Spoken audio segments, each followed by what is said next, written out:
رانا صاحب، تو حکومت کیا عدالتی اصلاحات کا اور ججز کی مدت ملازمت بڑھانے پہ بھی سوچ رہی ہے؟ اس میں بھی جو ہے وہ بہت بڑا کویشچن ہے کہ اگر پارلیمنٹ خود سے کوئی قانون بنائے تو عدالت جو ہے وہ یہ کہہ سکتی ہے کہ یہ قانون آپ نے غلط بنایا ہے. عدالت جو ہے وہ اس قانون کو کالعدم قرار دے سکتی ہے، دیا ہے، یہ ماضی قریب میں دیے ہیں. پارلیمنٹ کے لا جو ہے ان کو سسپینڈ کیا ہے، ان کو سٹے کیا ہے، ان کو کالعدم کیا ہے. پھر اس کے بعد آئین کے کسی آرٹیکل کی تشریح کرتے ہوئے عدالت جو ہے وہ نیا آئین تحریر کر سکتی ہے. تو یہ چیزیں جو ہیں یہ بیٹھ کے ایک دفعہ یہ وہی بات پھر میں یہ کہا جائے گا کہ میں اپنی پارٹی کی بات کر رہا ہوں. یہ وہی بات ہے جس کی متعلق میاں نواز شریف صاحب نے 21 اکتوبر کو کہا تھا کہ سارے سر جوڑ کے ایک دفعہ بیٹھیں.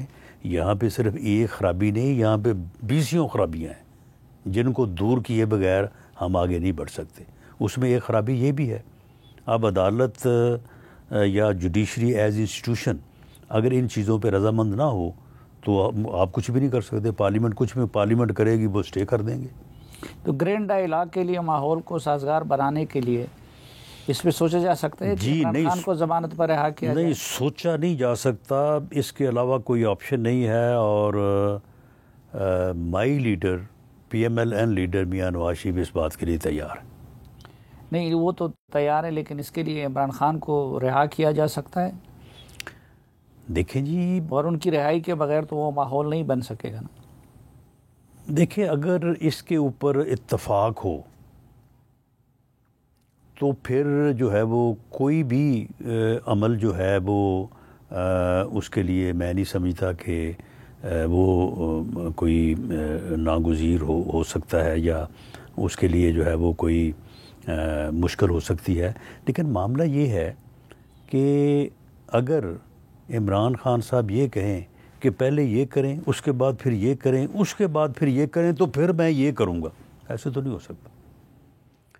غیر مشروط ڈائلاگ جب بھی ہوگا غیر مشروط ہوگا.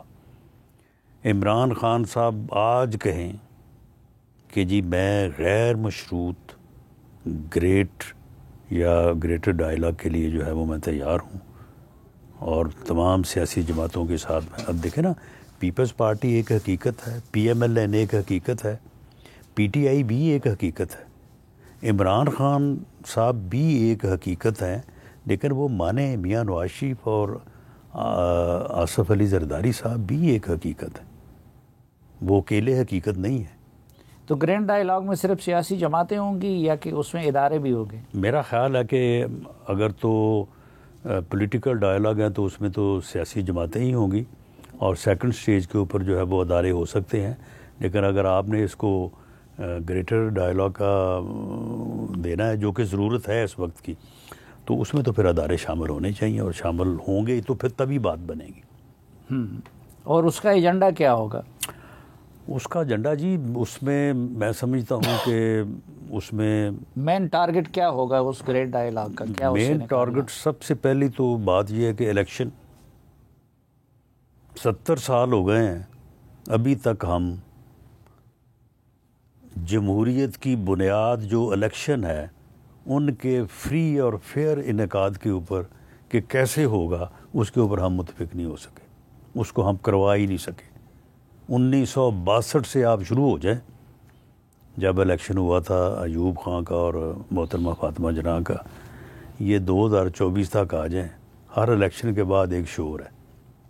وہ 77 لے لیں یا 2018 لے لیں یا 2024 لے لیں.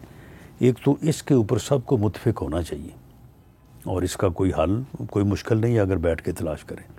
اور دوسرا یہ ہے کہ اداروں کا کردار اور ہمارا جو انصاف کا نظام ہے، جوڈیشل سسٹم، جس کے اوپر پہلے بھی بات کی ہے، یہ ایسا نظام ہے کہ اس میں تو کسی کو زندگی میں انصاف مل ہی نہیں سکتا. تو یہ دو بنیادی چیزیں ہیں، لیکن جب کوئی بیٹھیں گے تو پھر کوئی تیسری چوتھی پانچویں چیز کے اوپر کوئی قدغن تو نہیں ہے، بات ہو سکتی ہے. خط لکھی ہے تو اس میں حکومت نے کوئی ایکشن کیوں نہیں لیا؟ حکومت اس کے اوپر کیا ایکشن لے سکتی ہے؟ انہوں نے کوئی نامزد کیا ہے کسی کو کہ جی یہ سلیم صافی صاحب نے یہ کیا ہے، تو لہذا حکومت جو ہے وہ سلیم صافی صاحب کو جو ہے وہ کٹہرے میں لے ہے کہ جی آپ نے یہ کیوں کیا ہے؟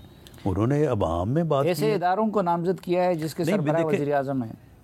نہیں تو پھر تو ایسے اداروں کو نامزد کیا ہے، وہ اداروں میں تو سینکڑوں لوگ ہیں، ہزاروں لوگ ہیں، ان ہزاروں لوگوں کو تو نہیں پکڑا جا سکتا. یا تو یہ ہے نا کہ وہ نامزد کریں، بلکہ اس سے پہلے جب نامزد کیا تھا کسی نے، شوکت صدیقی صاحب نے نامزد کیا، لوگوں کے نام لیے، اس وقت عدلیہ کا کیا کردار تھا؟ اس وقت چیف جسٹس آف پاکستان کا کیا کردار تھا؟ اس وقت chief justice Lahore high court کا کیا کردار تھا؟ کیا وہ اس دباؤ کو لانے میں شامل نہیں تھے؟ یعنی عدلیہ کے اوپر دباؤ جو ہے، میں یہ نہیں کہتا کہ ایجنسیز نہیں ڈالتی ہوں گی، لیکن کیا یہ صرف ایجنسیز ڈالتی ہیں؟ ان اداروں میں سے خود جو ہے وہ لوگ اپنے ہی کولیگس کے اوپر، اپنے ہی ججز کے اوپر دباؤ نہیں ڈالتے؟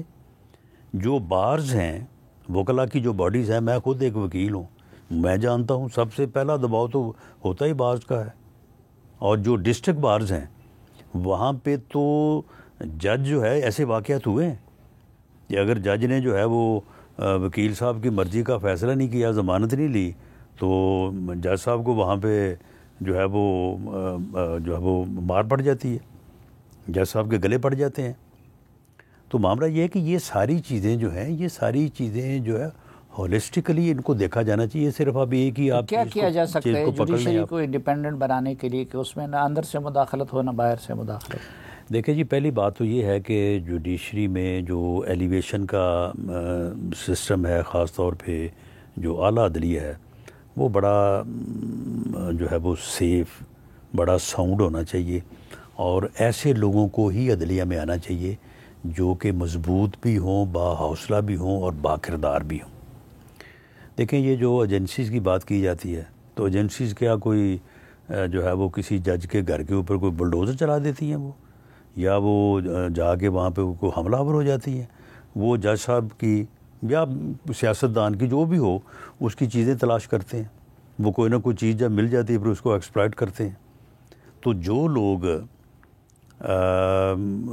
با کردار ہوتے ہیں، جو اس کی ایک یعنی ماضی قریب کی مثال یہ قاضی فیض عیسیٰ صاحب ہیں، جب ان سے اس وقت کی گورنمنٹ اور اس وقت کی اسٹیبلشمنٹ ناراض ہوئی، تو کیا انہوں نے یہ تو نہیں ہے کہ ان کے گھر کے اوپر حملہ کر دیا، انہوں نے ان کے معاملات کی جو ہے وہ چھان پھٹک جو ہے وہ شروع کر دی، اور بڑی دور کی کوڑی ڈھونڈ کے لائے اور ان کے خلاف ایک انہوں نے کیس بنانے کی کوشش کی، لیکن وہ بنتا نہیں تھا، نہیں بن سکا. لیکن اگر کچھ ہوتا تو یہی قاضی فیض عیسیٰ صاحب جو ہے بالکل بلیک میل ہوتے، یا استعفیٰ دے کے گھر چلے جاتے، تو یہاں پر جو ہے وہ معافی تلافی کر کے کہتے کہ جناب آج کے بعد آپ جو کہیں گے میں وہ فیصلے کروں گا. اور ایسے ہی ہوتا ہے. مدت ملازمت بڑھانے کی کوئی کوشش ہو رہی ہے حکومت کی طرف سے؟ قانون سازی کر رہے ہیں؟ دیکھیں نہیں، حکومت کی طرف سے تو کوشش جو ہے وہ نہیں ہو رہی، لیکن ایک دو چیزیں ایسی ہیں جو انڈر ڈسکشن ہیں، بارز میں انڈر ڈسکشن ہیں، عدلیہ میں ہے. میں جوڈیشل کمیشن کا بڑا لمبا عرصہ کو 10 سال حصہ رہا ہوں، تو اس میں بڑی ضرورت ہے جہاں سے ججز کی ایلیویشن کا عمل ہوتا ہے. تو اس میں 2-3 چیزیں ہیں. ایک تو جو ہائی کورٹ کے جج اور سپریم کورٹ کے جج کی ڈیٹ آف ریٹائرمنٹ جو ہے وہ 3 سال کا فرق ہے. اس سے ساری بلیک میلنگ یہاں سے ہوتی ہے. ہائی کورٹ میں ہر جج جو 61 62 کو پہنچتا ہے وہ چاہتا ہے کہ 3 سال اور مل جائیں. وہ پھر کہتے ہیں کہ جی نہیں، اس کو نہیں لانا ہے، اس سے جو پیچھے ہے اس کو لانا ہے. پھر لڑائی شروع ہو جاتی ہے کہ جی یہ سینیورٹی کو اوور رول کیا گیا ہے، تو اس کو 1 کر دیں، 65 کر دیں، دونوں کی کیا فرق پڑتا ہے اس سے. اور اسی طرح سے جو اپنا ہے ایج بڑھانے والا معاملہ، تو خیر اتنا کوئی شاید بہتر نہ لگے، لیکن کم از کم چیف جسٹس کی جو ہے وہ ڈیوریشن تو ہونی چاہیے نا. وہ کون سا انسٹیٹیوشن ہے جس کے سربراہ کی جو ہے وہ کا جو ٹینیور ہے وہ اس کا تعین نہیں ہے؟ یہاں پہ 14 دن کے چیف جسٹس ہوئے ہیں. لیکن اب آپ کیسے کریں گے؟ اب تو آپ کے پاس 2/3 میجارٹی بھی نہیں رہی جو نہیں تو اس میں پیپلز پارٹی کو اس میں کیا نا، پیپلز پارٹی کہہ رہا ہوں جو کیونکہ مخصوص نشستوں والے جو اضافی آپ کو ملے چلیں وہ خیر وہ بھی فیصلہ ہو سکتا ہے. وہ فیصلہ 4 جون سے سماعت شروع ہونی ہے، اگلے 1 ہفتے میں فیصلہ ہو جائے. لیکن چلیں اس کو چھوڑیں. جو سنی اتحاد کونسل ان کو کیا پرابلم ہے اس سے؟ اگر چیف جسٹس کا مدت ملازمت میں جو ہے وہ جو چیف جسٹس کی ٹینیور کا تعین ہو جاتا ہے، ویسے بھی جو قاضی فیض عیسیٰ صاحب کے بعد نیکسٹ جو سینئر جج ہیں وہ ویسے بھی جو چیف جسٹس بنیں گے تو 3 سال کے لیے بنیں گے، کوئی فرق نہیں پڑے گا اس سے یہ. لیکن اگر تعین ہو جائے تو چلیں آگے سے معاملہ جو ہے وہ بہتر ہو جائے گا. آپ ایسا کریں نا، نیکسٹ سے کر لیں. یعنی ان کو پرابلم تو یہی ہے نا، وہ کہتے ہیں کہ جی نہیں قاضی فیض عیسیٰ صاحب کے لیے یہ کیا جا رہا ہے، حالانکہ بالکل ایسی بات نہیں ہے. نہ ان کے لیے کیا جا رہا ہے اور نہ ہی وہ اپنے لیے ایسا کروانا پسند کریں گے. وہ ایک انڈیپینڈنٹ جج کے طور پہ ان کی تھرو آؤٹ لائف ان کی ریپیوٹ ہے، تو وہ اپنے لیے کوئی ایسی بات پسند نہیں کریں گے اور اس سے کوئی فرق ہی نہیں پڑے گا. ویسے بھی وہ 3 سال کے لیے بن رہے ہیں، اس کا جو ہے وہ ٹینیور کا تعین ہو جائے.